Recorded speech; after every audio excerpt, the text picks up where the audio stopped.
Nanindigan naman ang ilang tatayong impeachment prosecutor na hindi pakikialaman ng Korte Suprema ang impeachment laban kay Vice President Sara Duterte.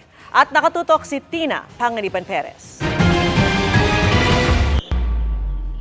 Kasunod ng dalawang petisyong humiling sa Korte Suprema na pigilan ang impeachment trial ni Vice President Sara Duterte, nanindigan ng isa sa tatayong impeachment prosecutor.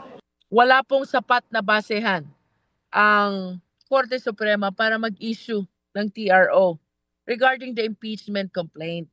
Kinontra rin ni Congresswoman Jervy Luistro ang katuwiran ng mga nagpetisyong abogado mula sa Mindanao na labag umano sa rules ang verification ng impeachment complaint. Yun pong verification, it is legal because we followed the rules of the 19th Congress of the Philippines word for word.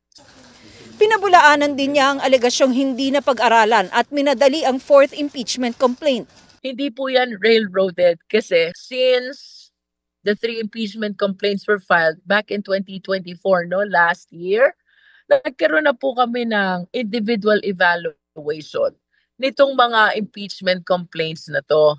At sagot niya sa argumentong hindi inabisuhan ng bise tungkol sa paghahain ng reklamo, the law does not provide na dapat inform mo muna siya before the filing of the complaint. Under the rules, summons will be issued, she will be asked to file her answer, and she will be given ample time to present her own evidence pagdating po sa impeachment trial.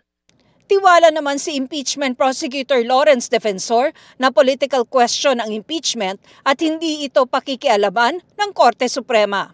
Wala pang tugon sina House Speaker Martin Romualdez at House Secretary General Reginald Velasco na kabilang sa mga respondent sa petisyon ng bise.